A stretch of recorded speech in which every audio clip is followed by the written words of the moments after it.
फायदा क्या है? अपने घर में रहेगा, अपनी राज्य में रहेगा, अपनी प्रजा को सताएगा, इसलिए तुम्हारे पुत्र से तो बिना पुत्र के अच्छे फेंक दिया। अब ये कंस यमुना में बहता हुआ चला, कभी डूबता है, कभी उछलता है, कभी डूबता है, उछलता, मरा नहीं। बहते बहते बटेश्वर में पहुंच गया। उधर सूरसेन स्नान कर रहे थे। सूरसेन ने उसे बच्चा समझ करके निकाल लिया, उसका लालन पालन किया, अच्छा काम किया। क्यों? क्योंकि गोस्वामी तुलसीदास जी लिखते हैं कि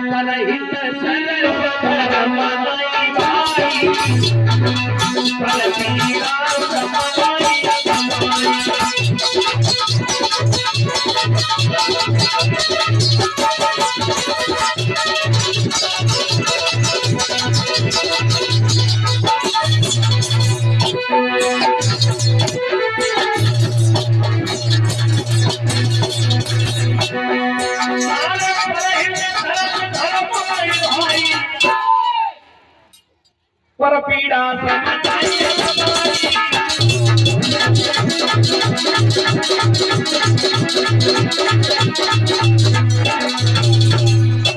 तो ये सोच करके निकाल लिया, पराये हित का जितना काम कर लो उतना ही अच्छा है, सबसे बड़ा धर्म है। पराई आत्मा को सुख पहुंचा देना सबसे बड़ा धर्म है, और दूसरे की आत्मा को कष्ट देना ही सबसे बड़ा पाप है। तो इस बच्चे को मैं बचा लूं, इसकी आत्मा को अच्छा काम है, धर्म का काम है। निकाल के लाए, उन्हें नहीं मालूम था ये राक्षस है। उनके घर में रोटी खा खा करके बड़ा होने लगा, और एक देवर्षि नारद जी का दिमाग घूम गया। नारद ने सोचा ये गए तो राक्षस है, अगर ये उग्रसेन के तो सूरसेन के घर में रहेंगे तो ये राक्षस नहीं फिर भक्त बन जाएंगे। क्यों? क्योंकि भैया मन की संगति रहने से मन वैसा ही हो जाता है। सब शराबी और कबाबी के पास बैठोगे, शराब पीने की आदत हो जाएगी। साधु संतों के पास बैठोगे तो साधु संत बन जाओगे। जैसा संग करोगे वैसे ही लक्षण आ जाएंगे। नारद ने सोची ये सूरसेन के घर में रह रहे, सूरसेन बहुत बड़े भक्त हैं, ये भक्त बन जाएगा और राक्षस बनेगा नहीं तो भगवान आएंगे नहीं। हाथ में लिया बीड़ा और वही पुराना गीत गाते गुनगुनाते हुए आए। कंस को बुलाया, कान में धीरे से समझाया, जिनके घर में तुम हो ये तुम्हारे पिता नहीं है, ये राज्य तुम्हारा नहीं है। अगर तुम अपने पिता से मिलना चाहते हो तो मथुरा चले जाओ। मथुरा तुम्हारे पिताजी का घर है। जन्म लेते ही लेते लता पत्तों में लपेट के यमुना में फेंक दिया। कंस को क्रोध आ गया, बोले बाबा तुमने तो मेरी बुद्धि खोल दी, मैं आज ही जाऊंगा और अपने दुष्ट बाप को जान से मार दूंगा। जवाब दिया अभी नहीं मार सकते, अभी तुम में है ही नहीं कुछ, अभी तो तुम बच्चे हो, क्या कर सकते हो। हाँ, अगर तुम जाओ और भगवान शंकर की तपस्या करो, शंकर जी जब प्रकट हो जाए तो वरदान ले लेना, और जब बलवान हो जाओगे तब जाकर बदला ले सकते हो। नारद की बात मारकर कंस हिमालय पर्वत पर चला गया। घनघोर भगवान शंकर की तपस्या की, शंकर भगवान प्रकट हो गए, बोले वरदान मांगो। कंस बोला ऐसा वरदान दे दो कि हम अमर हो जाए, मरे नहीं। बाबा बोले वैसा वरदान नहीं देते। क्यों? तुम राक्षस हो तो क्या हुआ? अरे हमसे ही वरदान लेते हो, हमारे पीछे पड़ जाते हो। अब देवताओं ने समझा दिया अमर होने का वरदान किसी को नहीं देते हैं, अब तुम जाओ। कंस बोला मेरी तपस्या बेकार जाएगी, मैंने बिना दिन से तपस्या की, सब बेकार। भगवान बोले बेकार क्यों जाएगी, हम तुम्हें वरदान देते हैं, तुम भगवान के हाथों से मरोगे, नारायण के हाथों से मरोगे, किसी मनुष्य के हाथों से नहीं मरोगे। कंस बोला मैं कैसे पहचानूंगा ये भगवान है मनुष्य, पहचान क्या होगी। शंकर जी ने कहा मेरा धनुष ले जाओ, और जो धनुष को तोड़ देगा वो तुम्हें मार देगा, जिस पर धनुष टूटेगा नहीं वो तुम्हें मार सकता नहीं। कंस को धनुष दिया, कंस धनुष लेकर के चला, और वन में से जा रहा था तो एक स्त्री मिल गई, नाम था पूतना। और ये पूतना पूर्व जन्म में बलि की बेटी थी, तब इसका नाम था रतनमाला। इसे भगवान ने 2 वरदान दिए थे। पहला वरदान ये था कि जब वामन भगवान को देखा तब इसने कहा प्रभु ऐसा पुत्र मुझे मिल जाए। भगवान ने कहा एमस तो ऐसा ही होगा। और जब वामन से विराट रूप में आए, बलि को छल लिया, तब इस लड़की ने कहा पुत्र मिलेगा, ऐसे पुत्र को तो मैं दूध पिला के, जहर का दूध मिला के पिला करके मार दूंगी। भगवान ने कहा ये भी तेरे मन की मुराद पूरी होगी। अब ये वही रतनमाला घूमती फिर रही है, और इसके स्तनों में जहर था, जिस घर में जाती थी बच्चे को दूध पिलाती थी, बच्चा मर जाता था, इसी का नाम रख गया था पूतना। जिस घर में गई उसी घर का पूतना, इसलिए इसका नाम पूतना। पूतना मिल गई, कंस को भाई समझ लिया, भाई बनाया, और कंस के साथ जल्दी आगे चले तो अगासुर मिल गया, फिर बकासुर मिल गया, फिर केसी मिल गया, फिर त्रावृत मिल गया। सारे राक्षसों को इकट्ठा किया और आकर मथुरा नगरी पर चढ़ाई कर दी। मथुरा में यज्ञ हो रहा था, यज्ञ बंद करवा दिया, साधु संतों के सर फुड़वा दिए। कंस ने कहा जो भी पीले वस्त्र में मिले सबको मारो। कंस के अत्याचार से त्राहिमाम मच गया और सभी संत दौड़े दौड़े गए। उग्रसेन की सभा में जाके त्राहिमाम करने लगे। उग्रसेन ने तलवार ली और कंस से युद्ध करने के लिए आ गई। कंस के सामने उग्रसेन की पेश नहीं गई, हाथों में हथकड़ी डाल दी, पैरों में बेड़ियां।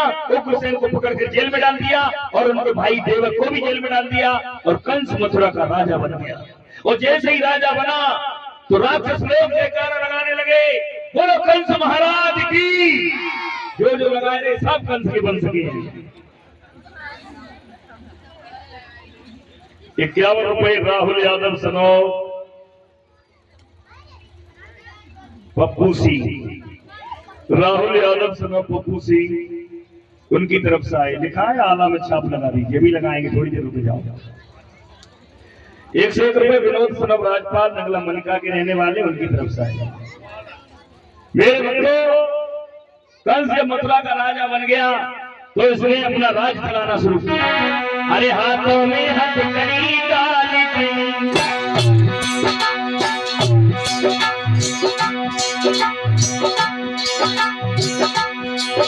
अरे हाथ हथकड़ी मेरी कंस दुष्ट की ललवाई, कंस महात्मा पकड़ी पकड़ी तेरी भरवाई।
शासन में अत्याचार होने लगा, दीवारें तुड़वाने लगे, मंदिर टूटने लगे, गौशालाओं में आग लगने लगी। ऐसा अत्याचार किया और कंस अत्याचार भी करता है और सबको धमका भी देता है। एक दिन दरबार में बैठा हुआ था, माइक लेकर कहने लगा, सुनो अब मथुरा नगरी का मैं राजा हूँ, राजा। अब तुझसे पहले तुमने वो काम किया है जो मेरे पिताजी ने करवाया, आज से तुम्हें वो काम करना पड़ेगा जो मैं करवाऊंगा। आज के बाद कोई भगवान का भजन नहीं करेगा। अगर मेरे राज्य में कोई भगवान का भजन करेगा वो हमारा सबसे बड़ा दुश्मन होगा। अगर भजन करना चाहते हो तो मेरे नाम का भजन करो, कंसाय नमा बोलो। अगर तुम्हें यज्ञ करना है तो भगवान के नाम का नहीं, मेरे नाम की आहुति लगाओ, ओ कंसाय सुहा बोलना पड़ेगा। और सुनो, घर में अगर बुजुर्ग माँ बाप हैं, रोटी खवाना बंद कर दो, बिना मतलब में रोटी खवा खवा करके इनको जिंदा रखते हो, मार दो इन्हें। और अगर ऐसा काम नहीं किया तो उसको मैं मार दूंगा। और मेरी इन योजनाओं से अगर कोई दुखी है तो अपनी जगह से उठ के आवाज लगाए। कंस के डर से कोई ना बोलो, एक हिम्मत करके ठाड़ो हो महाराज की जय हो, मैं तुम्हारी इन योजनाओं से दुखी है। कंस बोला अच्छा तुम दुखी हो, क्यों दुखी हो? जवाब दो, इसलिए दुखी है महाराज, जब तुम्हारे पिता राजा थे तब साधु संतों का सम्मान होता था, हवन और भंडारे होते थे, हम जैसे महात्माओं के दीन दुखियों के गुजारे होते थे, साधु संत हमारे भजन करते रहते थे, हमें भंडारे मिलते रहते थे। लेकिन जब से तुम राजा बने हो तब से भंडारे बंद हो गए, हम जैसे गरीब पेट भूखे रह जाते, इसलिए हम बहुत दुखी हैं। कंस बोलो अच्छा इतनी भीड़ में केवल तुम दुखी हो? मंत्री से कहीं जिन्हें पकड़ो और पानी से भरे गए कुआं में डाल के आओ, दुखी तुमका वो देख नहीं जाता। अब जो कह देता मैं दुखी है सोई कंस भाई को मरवाए देते। अब तो दुखी आत्मा भी नहीं कहती कि हम दुखी हैं। एक दिन कंस ने अपने मंत्री से कहा, मंत्री बोलिए, तुम्हें मालूम अब हमें आगे राजा है। बिल्कुल, मान सम्मान की कोई कमी नहीं है। बिल्कुल सही बात, धन दौलत की कोई कमी नहीं है। सही बात, कमी है सिर्फ एक कमी है, अभी तक शादी नहीं हुई है। जो इंतजाम हुई है, तुम्हारी नजर में कोई लड़की है? बिल्कुल, कोई लड़की है जो हमसे शादी करे? एक न दो है। क्या? दो, 80 और 85 है। पागल हो, 80 85 किसी के नाम होते हैं क्या? अरे जरासंध की बेटी है 80 और 85। जरासंध की बेटी 80 85 नहीं है, वो आस्ती और प्राप्ति है। अच्छा अच्छा, बिल्कुल सही बात, समझ नहीं पाए। मंत्री बोला, एक राजा की कोई सुकुमारी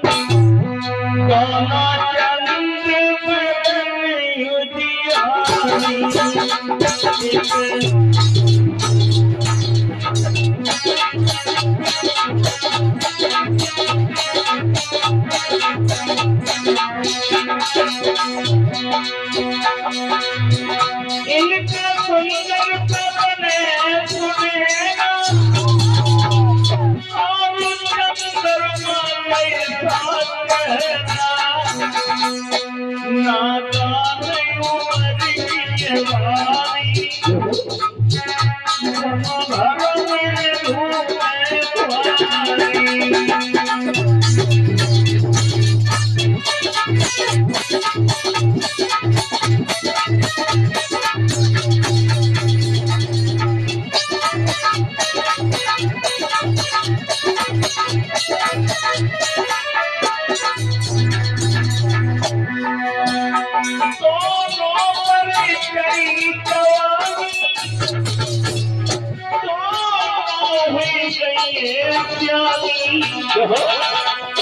उन्हें देख दुखी महारानी